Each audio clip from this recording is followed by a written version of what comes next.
Hi, I'm Mel and welcome to Thriver TV, in nature, the place to be to break free from narcissistic abuse with quantum tools and understandings.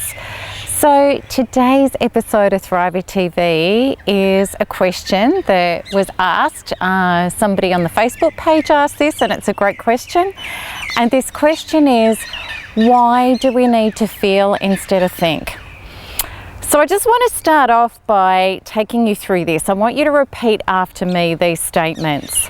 I think traumatized. I think shattered. I think devastated.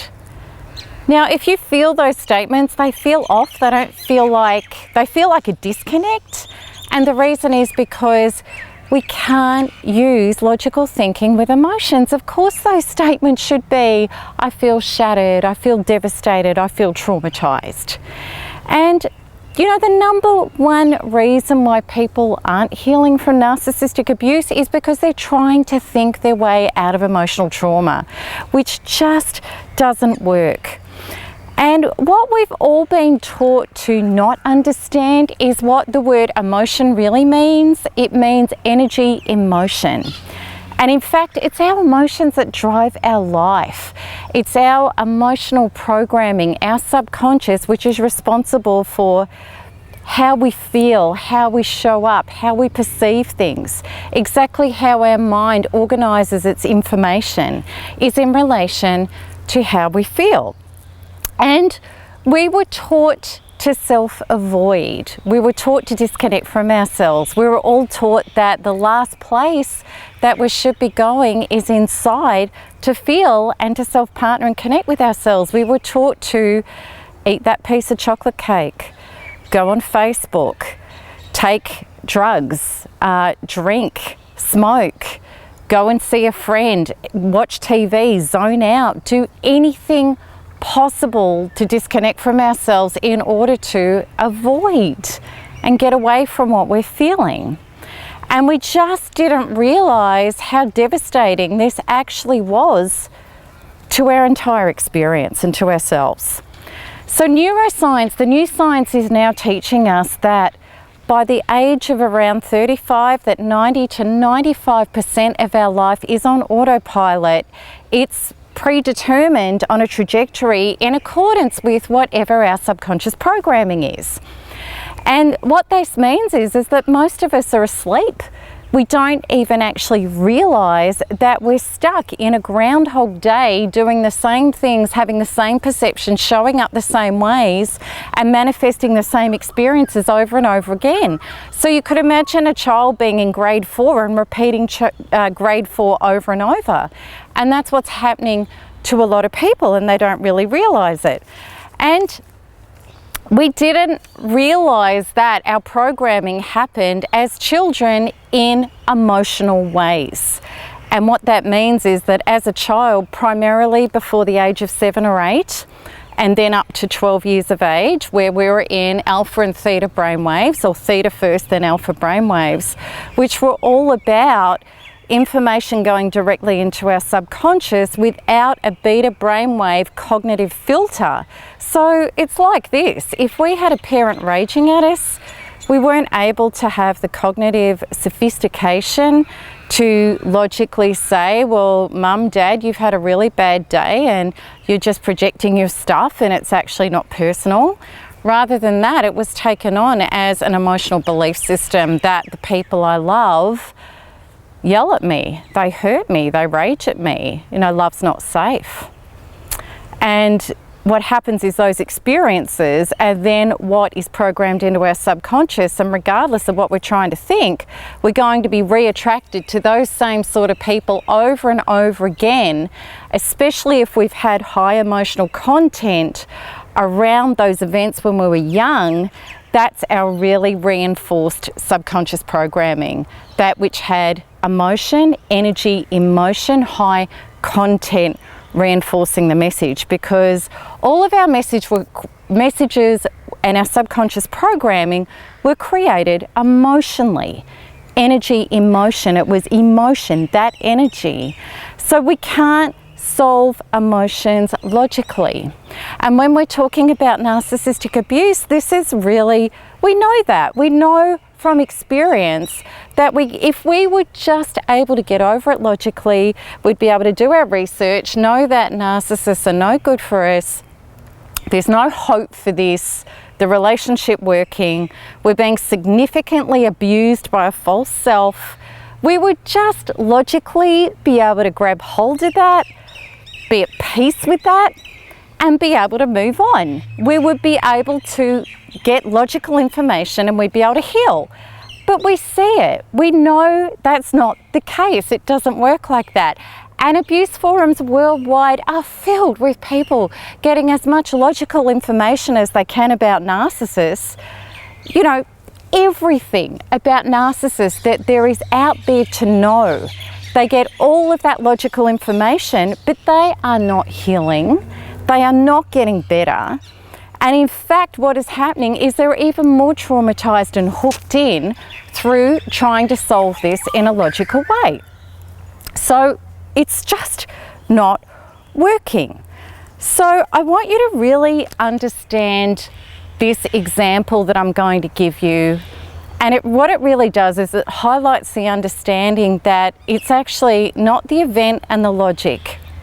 It's to do with the subconscious programming. So this is two very similar events with narcissists and completely different results that people had in regard to having a narcissistic abuse experience or not.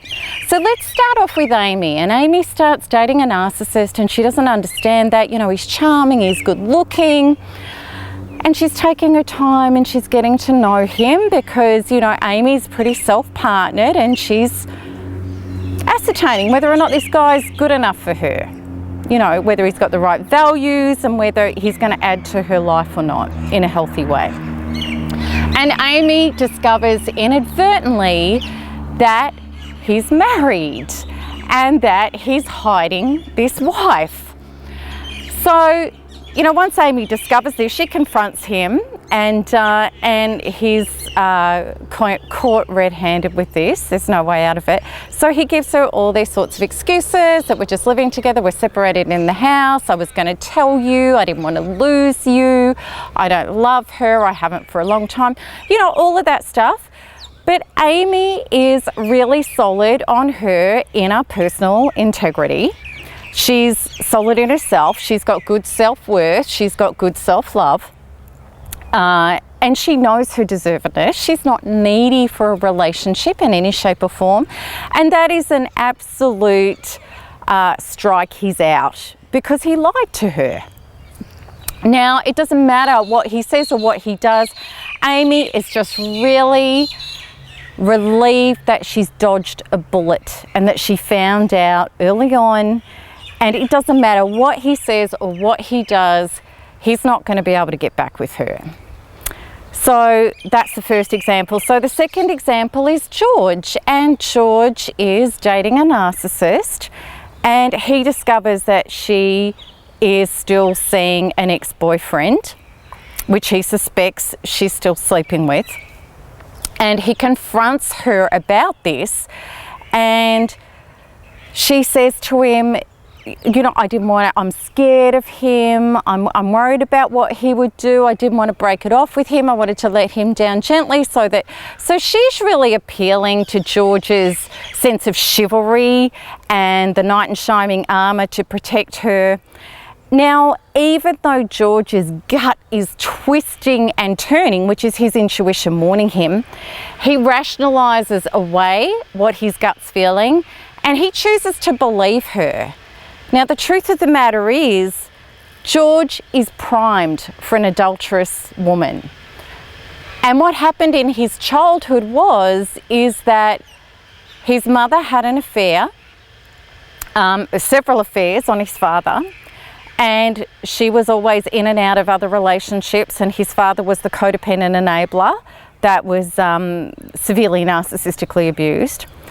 And the mother was always unavailable, in and out of her affairs and feeding her ego and all of that sort of thing. So George is very, very used to a woman being unavailable, other people having her attention and really fighting for her love and her affection and her attention and not getting it and clinging on and hanging on while all of this is happening. So George stays on in the relationship, and then what happens is what happens with every narcissistic situation is that things get worse. The mask drops. This woman realizes what George will tolerate, which is more and more abuse and adultery. And George stays hooked while this is happening to him. And George is on abuse forums, and George is getting all the information, and he's talking to people, and they're saying you deserve better, and George is saying to them, you know, when am I going to learn? When am I going to learn to let her go and stop doing this to myself? And the truth is, George is only going to learn when he heals what he needs to heal. He's not going to heal his emotional programming logically. He's trying to do that. It's not working. It's not until George gets into his body and starts tracking these original wounds, which go back to his mother, that he's going to be able to up-level and release this and heal this. Then he will be free. Then he'll be showing up in the way that Amy did. The way that Amy, because for Amy, being self-partnered and having self-worth, Amy did not have emotional programming that related to adultery at all. And it wasn't just concepts. We all know the right thing. We all know logically the concepts. It doesn't matter what you know logically as concept. What have you embodied in your body as your emotional programming? That's how you're going to show up. That's how your mind's going to organize. You can see the difference with the minds. Amy's mind was non-negotiable. I know my truth. I know my limits. Adultery and lack of integrity is not my truth. I'll never tolerate it because it's not my stuff. So she was very, very clear and just relieved that she was out of there. Whereas George, his thinking was organizing around his emotional programming. His emotional programming is, I'm primed for an abusive, adulterous woman. This is my mother. Unconsciously, subconsciously, I'm showing up as that young child, trying to rewrite my history and stop the pain with people that represent my mother. So his brain is going to organize around staying in the game. That's the truth you need to understand. And that's why I'm so passionate about the Thriver model, because that orientation gets to the truth and the healing and the unraveling, and we get into our body to do the healing, which is where it really works. So I hope that's really helped explain this, why we need to feel and come inside into our bodies, rather than stay in our heads trying to think our way out of emotional trauma. So if you like my videos, I would love you to subscribe to my channel and also like and comment. And also too, if you haven't as yet accessed my free resources, you can do so by clicking the button that appears on this video. And I would love you to come into my next webinar group. They're already started and they're going, and the breakthroughs that are happening already on workshop 1 are just spectacular. There's a private Facebook group that's organized around this webinar group, and I would love you to join in, because, you know, when we get to that point where enough is enough, we need to find the true healing solutions. And I promise you, there is a direct path to get out of this agony, and it is not in your head. It is not in your thinking. So that's it from me, everybody, until the next video. So keep smiling and keep thriving, because there's nothing else to do. Lots of love. Bye-bye.